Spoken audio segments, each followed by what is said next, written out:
Je m'appelle Vanessa.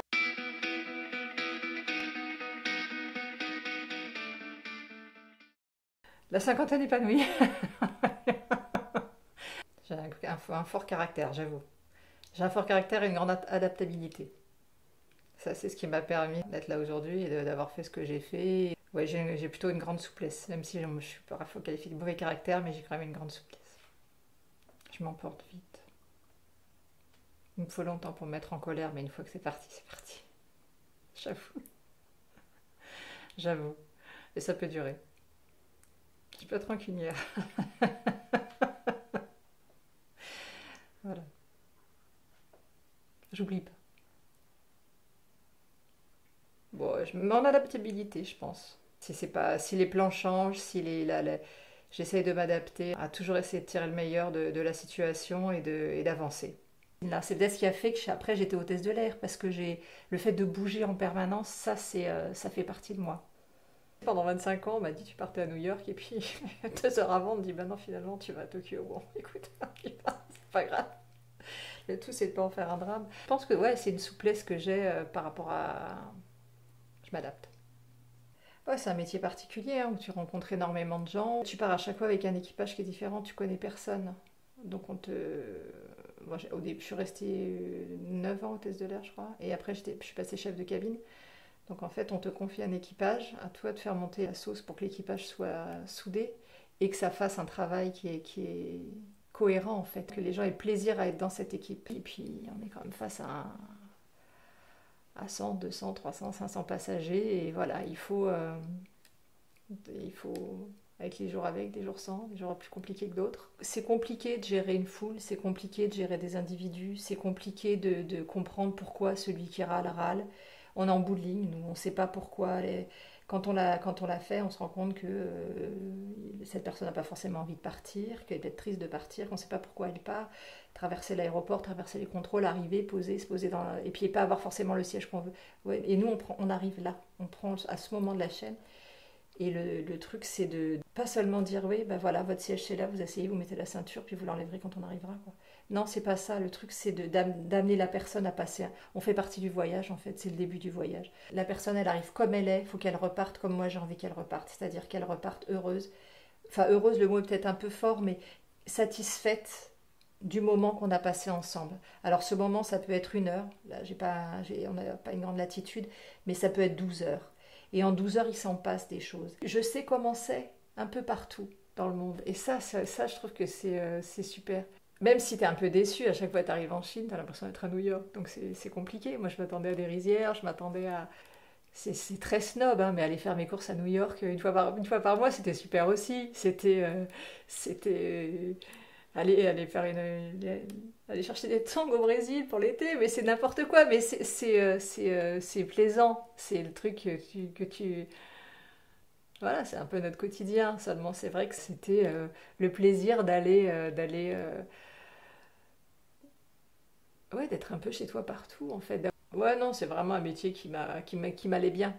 Qui m'allait bien partir, revenir. C'était toujours avec ce côté assez évanescent et ouais, c'était ça, hein.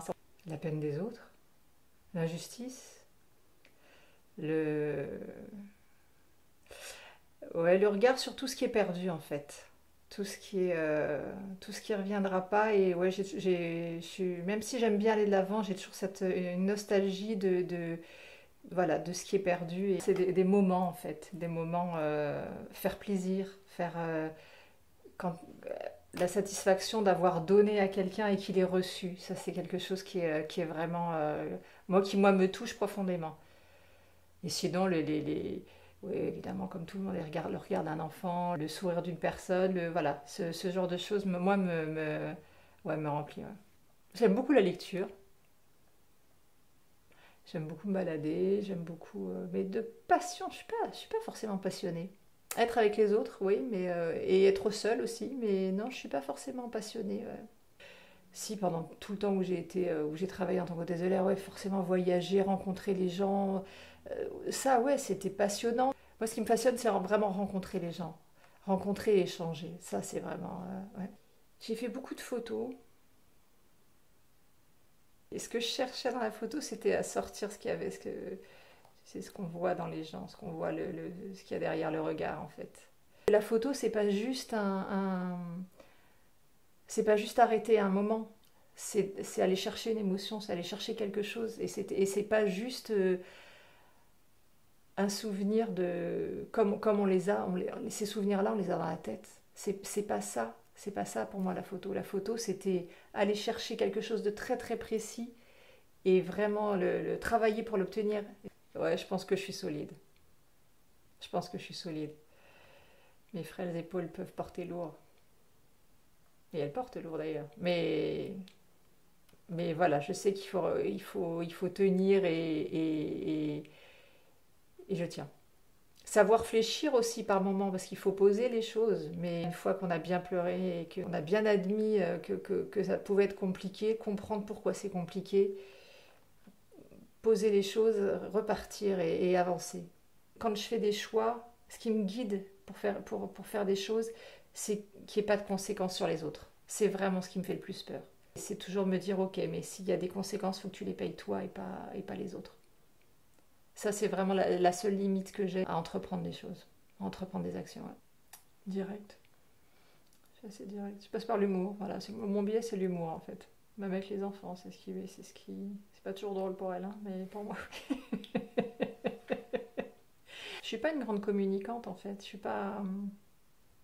pense pas être avenante. Je suis assez méfiante des gens. J'ai pas besoin d'avoir beaucoup de connaissances. Moi, je suis plutôt solitaire, en fait. J'ai pas besoin d'avoir voilà, j'ai plaisir à rencontrer les gens, mais je dépends pas d'eux pour me divertir. Donc j'ai pas besoin d'avoir du monde autour de moi en permanence. J'adore avoir du monde, faire la fête et recevoir et prendre un café et échanger. J'adore l'échange, mais j'ai besoin de mes amis, voilà, qui font partie, qui sont partis, enfin, qui sont des piliers de moi, mais le reste non pas tellement.